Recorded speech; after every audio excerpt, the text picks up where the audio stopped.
Salut à tous. Alors je reviens pour une nouvelle vidéo et ça va être un book haul. Donc il faut juste que je vous raconte que c'est la troisième fois que je filme cette vidéo, parce que comme une grosse gourgandine, j'ai fait deux fois la même vidéo en mettant net mon mur avec ma guirlande, et moi je vous présentais des livres tout flous et moi j'étais toute floue, donc j'ai fait ça deux fois. Donc voilà, si vous voulez me soutenir en mettant un pouce en l'air, ça me ferait vraiment chaud au cœur, parce que psychologiquement c'est dur de répéter encore une fois, parce que du coup je dis pas la même chose à chaque fois. Vous avez, que vous ne verrez jamais une vidéo, vous avez des choses différentes, on peut pas dire à chaque fois la même chose. Donc voilà, c'est reparti une troisième fois. J'espère que je ne suis pas floue, sinon ça va barder pour moi, vous allez voir. Je fais hyper attention, mais je sais pas pourquoi, là je me suis fait une mise au point hyper nulle et voilà. Bon bref, on va commencer tout de suite. Donc il y a des livres que j'ai achetés, des livres que mon papa m'a acheté, il y en a quelques-uns qu'on m'a donné et quelques-uns qu'on m'a prêté. Donc voilà, c'est un peu plein de choses différentes. J'espère que ça va vous plaire et on commence tout de suite avec une collection de livres que ma mamie m'achète au marchand de journaux. Donc ça en fait énormément parce que c'est toutes les semaines, mais malheureusement j'ai pas le temps d'en lire un par semaine, donc j'en ai plus que ce que je n'en lis. J'ai commencé celui-là, La lettre volée de Edgar Allan Poe. C'est assez compliqué à vrai dire parce qu'il faut vraiment se poser. Vous avez un CD audio à l'intérieur en fait. Donc le texte est lu, vous avez le texte en anglais, le texte en français. Donc c'est hyper bien fait, c'est vraiment excellent comme édition. C'est audiobooks. Je ne sais pas si c'est pas un truc avec Le Monde, mais j'en suis pas sûre parce que souvent Le Monde, ils font des petites éditions comme ça hors série. Où il publie pas mal de livres super. Moi j'ai toute une collection sur les sciences, toute une collection sur les mathématiques. C'est pareil, on en a énormément, tout ne nous intéresse pas, mais lorsqu'on veut en apprendre sur un sujet, et ben hop, on a le livre et on se plonge dedans, c'est vraiment excellent. Donc voilà, donc moi j'ai cette collection là qui vient d'arriver dans ma bibliothèque. Et pour pratiquer l'anglais, oui c'est en anglais, et bien c'est plutôt pas mal je trouve. Je vous présente un petit roman que j'ai acheté. Il s'agit de Le voyage d'Octavio par Miguel Bonnefoy, paru aux éditions Rivage Poche. C'est l'histoire d'un voyageur un peu perdu qui va tomber sous le charme d'une danseuse vénézuélienne qui va la faire voyager au fin fond du Venezuela. Et ça a l'air d'être assez entraînant, de nous faire voyager pas mal au Venezuela avec les paysages et toute l'ambiance. Donc voilà, c'est un tout petit roman qui doit faire 150 pages, je dirais. 130 même pas, 130 pages. Donc voilà, j'espère que ça va être une jolie petite lecture qui nous fait voyager un petit peu. Ça aurait pu faire partie du projet Sonen Books, mais malheureusement je ne l'avais pas encore en ma possession. Donc voilà, j'arrive un peu après la bataille, mais voilà, c'est tout. Je pense pas l'avoir déjà vu sur Booktube, mais qui sait, peut-être qu'il va faire carton et que tout le monde va en parler bientôt, peut-être, je ne sais pas. Ensuite, je vous parle de 3 livres. Donc les 3 livres que mon papa m'a acheté lorsque nous sommes allés dans une librairie. Il m'a dit que je pouvais choisir des livres. Donc évidemment, en lectrice que je suis, j'ai pris des livres qui me faisaient vraiment envie. Il y a celui-là en premier qui s'appelle Agatha Raisin enquête la quiche fatale de B.M.C. Beeson, si c'est bien en anglais, paru aux éditions Albin Michel, et il est écrit: la vengeance est un plat qui se mange chaud. Donc l'histoire, sans vous spoiler, parce que de toute façon je ne l'ai pas lu, donc je ne pourrais pas vous spoiler, mais la 4e de couverture nous dit qu'en fait c'est une enquête où cette Agatha Raisin est un petit peu la Miss Marple d'aujourd'hui. Ça va être une parodie des Agatha Christie, où donc cette Agatha Raisin va se trouver au mauvais endroit au mauvais moment, et elle va se retrouver chez une voisine qui a une quiche qui va tuer quelqu'un, une quiche empoisonnée. Donc voilà, elle se retrouve dans cette situation et malheureusement, ou heureusement plutôt, c'est à elle d'enquêter et de découvrir quel a été le stratagème un petit peu machiavélique pour tuer cette personne, cette quiche. Et voilà, ça a l'air hyper drôle, hyper humoristique et quand même pas mal bien ficelé, parce qu'il faut quand même faire une enquête qui tient la route. On peut pas juste balancer une quiche par la fenêtre en étant empoisonné, il faut quand même que ça tienne la route. Donc j'ai hâte de voir ce que cette Agatha Raisin a dans le ventre. Et lorsque ce livre est paru, il y en avait un autre, je crois que c'était c'était le même auteur, la même héroïne, donc cette Agatha Raisin, mais qui enquêtait sur un meurtre lorsqu'elle emmenait son chat chez le vétérinaire. Donc c'est pareil, une histoire un peu cocasse où elle emmène son chat chez le vétérinaire et il se trouve qu'en fait le vétérinaire est un assassin et il y a toute une magouille et tout avec des animaux, bref. Je l'ai pas acheté donc je peux pas vous en dire plus, mais voilà, il y avait ces deux là sur les présentoirs. J'ai pris celui-là parce que en fait j'en avais entendu parler sur une autre chaîne d'une lectrice, donc qui a une chaîne qui est québécoise. Je ne me rappelle pas son nom, je suis désolée, mais elle en parlait et du coup ça m'a donné envie du coup de prendre le même qu'elle, tout simplement, de faire un peu le mouton. Donc voilà, Agatha Raisin, une enquête policière assez rocambolesque. Et voilà, c'est tout, j'espère que ça va être bien. Le deuxième livre que j'ai choisi, c'est celui-ci. Ça s'appelle Les machines à désir infernal du docteur Hoffman, écrit par Angela Carter. Et donc c'est aux éditions de l'Ogre. Je ne connaissais pas du tout cette maison d'édition, donc je suis ravie de pouvoir la partager avec vous et d'un peu de renouveler les maisons d'édition, de pas tout le temps tourner autour des mêmes, mais voilà, de faire un peu parler de celles qu'on ne connaît pas trop. Alors ce livre-là, je l'avais découvert en fait lorsque j'étais allée à Gilbert Joseph. Il était sur les présentoirs, mais je ne pouvais pas tout acheter, donc je l'avais noté. Et lorsque là je l'ai revu dans la bibliothèque, je me suis dit que c'était vraiment l'occasion rêvée pour le prendre. Ce qui fait la particularité de ce livre en fait, c'est que il casse un peu les normes, parce qu'il était dans la catégorie fantasy, steampunk, tout un peu les nouveaux romans, ces nouveaux styles qui apparaissent énormément et que les lecteurs apprécient énormément justement. Et c'est en fait l'histoire d'un docteur un petit peu qui va refaire Frankenstein, un peu toutes ces choses sur la création de personnes, d'humanoïdes. Je sais pas trop, je peux pas trop en parler, je connais pas, mais ça a l'air d'être dans un monde déjà futuriste. Et il a été énormément critiqué, ce livre, enfin critiqué pas forcément de mauvais côté, hein. On en a beaucoup parlé. En tout cas, ils en ont beaucoup parlé aux États-Unis, si j'ai bien compris ce qu'ils disaient. Et oula, c'est long ce que je raconte. Et c'est parce que l'auteur renouvelle un peu tout ce qui a été déjà fait et elle sort du lot. Donc voilà, tout ça pour dire que c'est un livre qui sort du lot et qui n'a jamais été vu nulle part ailleurs. Donc c'est un style nouveau avec un univers nouveau. Donc voilà, c'est pour ça que j'ai voulu tester. C'est une grande première pour moi parce que je n'ai jamais lu encore de fantasy ou de genre un peu qui s'approche de la fantasy. Donc voilà, donc je vous en dirai des nouvelles quand je l'aurai lu évidemment. Et si vous le connaissez, je serais ravie qu'on en discute tous ensemble. Donc voilà. Le troisième livre que j'avais choisi grâce à mon papounet, c'est une BD et il s'agit de celle-là. J'espère qu'elle n'est pas floue. J'espère que vous allez voir. Il s'agit de Le mystère du monde quantique par Thibaut Damour et Mathieu Durnia, paru aux éditions d'Argo. Et donc comme vous le savez, j'ai fait une classe préparatoire scientifique, donc en physique, parce que j'ai fait physique-chimie, donc une de mes matières principales était la physique. Nous avons étudié évidemment la physique quantique. Donc ce sont des sujets qui m'intéressent énormément, comme les fractales que vous avez vu dans une de mes dernières vidéos que je n'ai pas étudié en mathématiques, mais que j'ai pu apercevoir lors de mes études. Donc évidemment tout ce qui se rapporte aux sciences, aux mathématiques et à la physique surtout m'intéresse. Et m'intéresse plus particulièrement lorsque ce sont des livres qui sont expliqués de manière simplifiée, parce que du coup c'est vachement plaisant de relire et d'en apprendre un peu plus, tout simplement sur des sujets qu'on a étudiés, mais nous qu'on n'a pas étudiés de manière simple, qu'on nous a vraiment enseigné, pratique, exercice, vous voyez, pour les concours. Donc là, c'est vraiment une histoire hyper drôle. J'ai pas tout lu parce qu'en fait, je veux le savourer. Cette BD, je veux la savourer parce qu'elle est géniale. Je pense que je vous ferai une vidéo exprès sur cette BD pour vous expliquer pourquoi je l'adore, mais j'en suis à peu près à la moitié, je crois, et c'est l'histoire d'un personnage qui se dit, par le plus grand des hasards, en fait, c'est un peu un quiproquo, il va s'intéresser donc au monde quantique et il va voyager dans le temps. Par exemple, il va rencontrer Max Planck qui va faire des crêpes, ensuite il va rencontrer Einstein, enfin voilà, il va voyager un peu dans le temps. Et rien que ça m'a plu le début, donc c'est pour ça que je la savoure. Ensuite, je vous parle d'un livre. Je dis tout le temps ensuite, oui, je suis désolée, donc on va dire maintenant.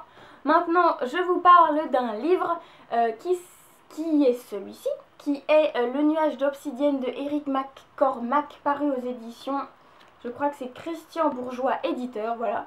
Donc ce livre-là, encore une fois, je vous en parle. Il a été présenté lors de la grande librairie. Je crois que c'était pas l'épisode des vacances, mais celui d'avant.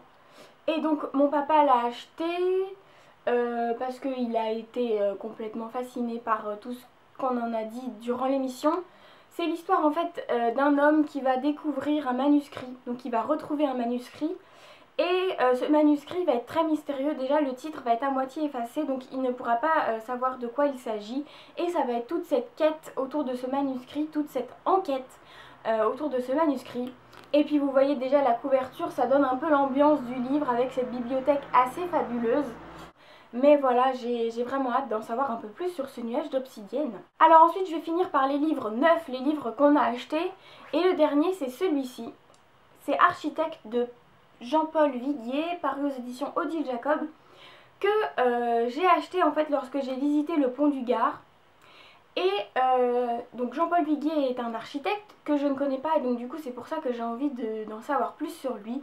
Et il a effectué 5 œuvres dans sa vie qui sont, enfin plus, je pense qu'il a effectué plus que 5 œuvres, mais il y en a 5 qui sont répertoriées dans ce livre, qu'il explique avec ses propres mots, qu'il décrit d'une manière peut-être technique, à la manière d'un architecte. Je me dis que c'est vraiment intéressant d'en savoir plus sur les bâtiments, d'en savoir plus sur l'architecture parce que c'est vraiment un domaine qui m'intéresse. Donc, étant donné que cet architecte a travaillé sur le pont du Gard et que j'ai vraiment adoré l'exposition d'ailleurs qui est faite au sous-sol, si vous y allez, mais vous allez vous régaler, vous allez voir, c'est immense. En plus c'est très bien expliqué, c'est ludique, je veux dire, c'est pas des gros panneaux avec des textes, non, non, c'est des petits panneaux avec des paragraphes très simples et puis pas trop longs, donc c'est plaisant quand même à faire.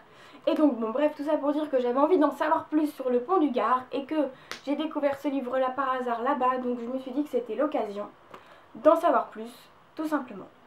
Maintenant j'aimerais vous parler d'un livre que Johanna de la chaîne A Book Around the Corner m'a fait parvenir cet été. Et il s'agit de celui-là, de L'éveil de Pine Lapin, qui est paru aux éditions Stock et je crois qu'il va bientôt sortir ou qui est déjà sorti. Enfin, c'est un livre qui sortait fin août. Donc, elle m'a dit que c'était un livre très poétique, du genre que j'aime bien parce qu'elle sait que j'adore les livres poétiques avec des jolies histoires.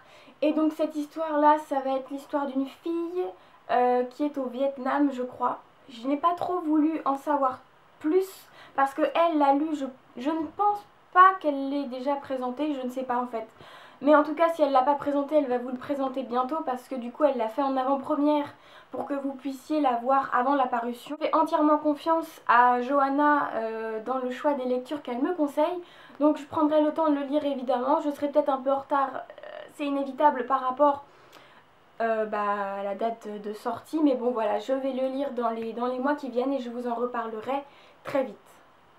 Et merci encore à Johanna, c'était vraiment hyper gentil, c'était pas la peine. Donc voilà, merci.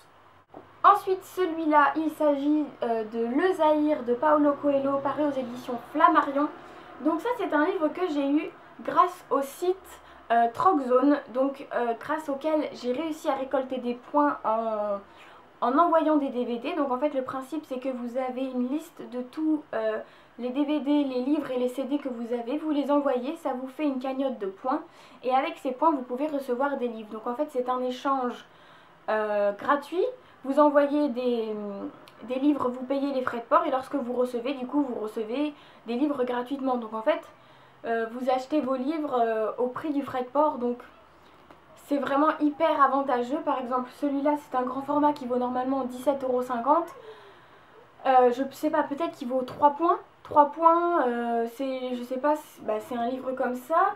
Donc vous l'envoyez peut-être pour 4 €. Donc c'est comme si vous payez juste les frais de port de 4 €. Donc c'est hyper rentable. Et puis bon, ils sont pas neufs les livres puisque c'est des trocs, donc c'est des occasions. Mais je veux dire là, il est juste un tout petit peu corné.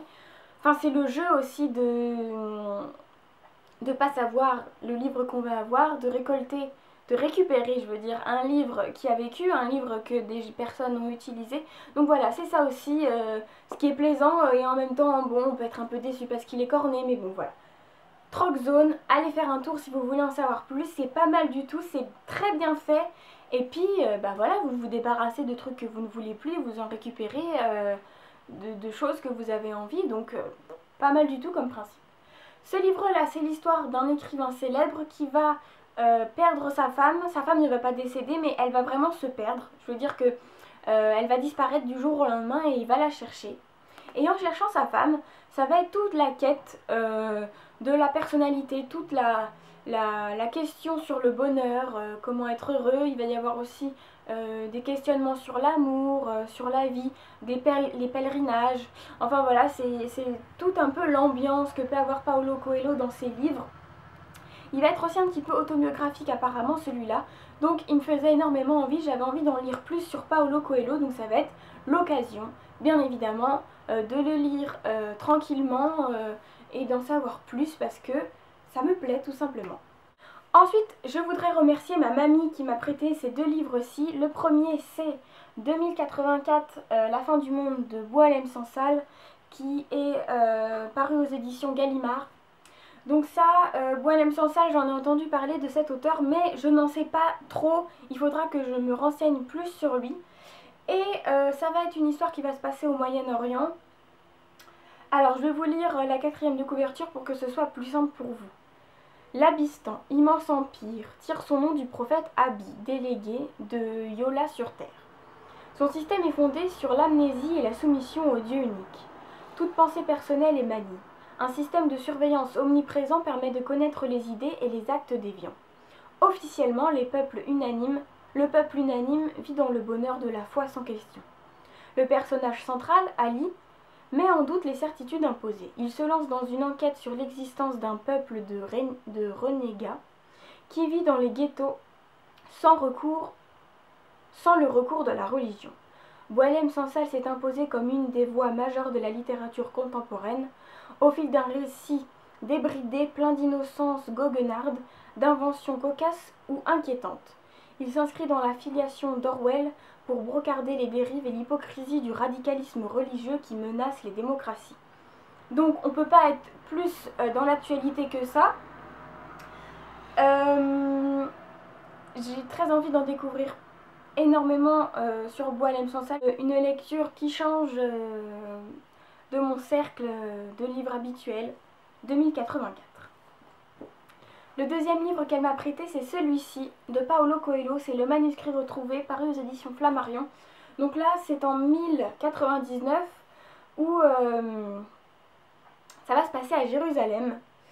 Et c'est encore avec de la religion. En fait, Paulo Coelho fait énormément de livres en rapport avec la religion, mais du coup, ça m'intéresse pas mal d'en savoir plus. De la religion, on peut pas balancer des faits sans savoir de quoi on parle, donc du coup, vu que je n'ai pas trop de discussions par rapport à la religion, j'aimerais un peu me forger moi-même mon opinion et moi-même un peu apprendre tout simplement des choses sur la religion, sur les religions en général. Donc du coup, c'est pour ça qu'avec 2084, Paulo Coelho, ce sont des livres qu'il aborde tranquillement, donc c'est ça qui me plaît. Et donc là, le manuscrit retrouvé, ils disent que c'est une invitation à repenser notre humanité qui pose une question d'une brûlante actualité, quelle valeur subsiste lorsque tout a été détruit. Donc voilà, encore quelque chose avec des questionnements, des réflexions philosophiques qui me plaisent énormément. Il y a deux petits livres qui m'ont été gentiment offerts par une personne de ma famille. Il s'agit de ces deux-là. Le premier, c'est Thérèse d'Erescu de Françoise Mauriac, donc, qui est un livre qui a été adapté au cinéma avec Audrey Tautou qui interprète Thérèse. Et donc c'est l'histoire apparemment d'une femme un peu désespérée qui se retrouve au creux d'une famille assez détestable avec un mari pire qu'inhumain. Elle est désespérée, elle n'a plus rien à envier à la vie, elle est vraiment au bout du rouleau, j'ai l'impression. Avec son mari qui la maltraite plus ou moins, qui la bat, je fabule peut-être, c'est peut-être pas du tout ça, mais j'ai l'impression que vraiment elle est dans une ambiance assez atroce. Et donc c'est l'histoire de cette femme qui va se rebeller qui va sortir de ses gonds et qui va peut-être commettre des choses irréparables. Donc voilà, c'est aussi un petit roman comme ceci. Donc je pense que ça peut se lire assez rapidement, ça va être assez prenant. Et puis voilà, c'est tout, j'ai envie d'en savoir plus. Donc la personne qui me l'a prêté dans ma famille m'a dit que c'était très bien, donc à voir, je lui fais confiance. Le deuxième livre qu'elle m'a passé, c'est celui-ci. Il s'agit de Franz et Clara de Philippe Labro. Je ne le connaissais pas du tout. C'est l'histoire de personnes qui vont s'aimer mais avec un écart d'âge assez important. Et ça montre que l'âge n'a pas d'importance lorsqu'on s'aime. Donc voilà, c'est sur la réflexion du sentiment amoureux. Je n'ai entendu jamais parler de cet auteur Philippe Labro. Si vous en savez un peu plus, je serais ravie que vous puissiez me le dire parce que j'aime bien quand même savoir qui sont les auteurs, quelles études ils ont faites, quel est leur parcours, pourquoi ils en sont arrivés à écrire et pourquoi ce genre d'œuvre, pourquoi pas du théâtre, pourquoi pas de la poésie, voilà. Ça me plaît à chaque fois d'en savoir un peu plus, donc si vous en savez justement des choses sur les auteurs, je suis ravie de les apprendre. Ensuite, il y a 3 livres qui sont ces 3-là que Zoé de la chaîne Bibliozoé m'a gentiment fait parvenir, à qui je fais un énorme bisou. Donc il y a Du domaine des murmures de Carole Martinez, où c'est l'histoire d'une jeune fille qui va être mariée de force et qui elle ne veut pas se marier. Ça va se passer en 1187. Et elle décide de plutôt aller dans les couvents pour s'offrir à Dieu et de ne pas vivre une vie comme toutes les jeunes femmes de son âge. Donc voilà, ça a l'air plutôt intéressant. Ensuite, le deuxième livre que j'ai eu, c'est Laurent Gounel. Les dieux voyagent toujours incognito. C'est pareil, Laurent Gounel, ça fait longtemps que j'ai envie de le découvrir parce que j'ai l'impression qu'il est un peu dans la même vague que Éric Emmanuel Schmitt, que j'adore. C'est ça, ce sont des romans avec un peu des morales philosophiques. Et j'adore ça, j'adore quand ce sont des histoires, on se demande mais comment les auteurs ont tant d'imagination pour écrire. Et en même temps, il y a toute une part avec une réflexion très très belle sur la vie, sur énormément de sujets. Donc j'ai l'impression que Gounel fait un peu ça aussi. C'est pourquoi j'avais envie de le découvrir.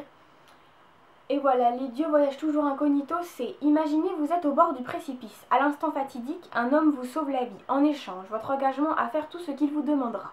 Vous acceptez et vous voilà embarqué dans un incroyable voyage où tout semble échapper. Plus qu'un roman, une réflexion sur soi-même qui nous invite à prendre notre destin en main. Voilà, exactement ce que j'aime, exactement ce que j'attendais de Laurent Gounel. J'en suis ravie. Le troisième livre, c'était La Goutte d'Or de Michel Tournier aux éditions Folio. Michel Tournier, c'est ma maman qui m'en a parlé. Elle m'a dit que c'était un auteur avec une très belle écriture, qui faisait des histoires très belles. Donc voilà, La Goutte d'Or, j'avais envie d'en savoir plus. Et c'est l'histoire d'un garçon qui se fait prendre en photo à son insu.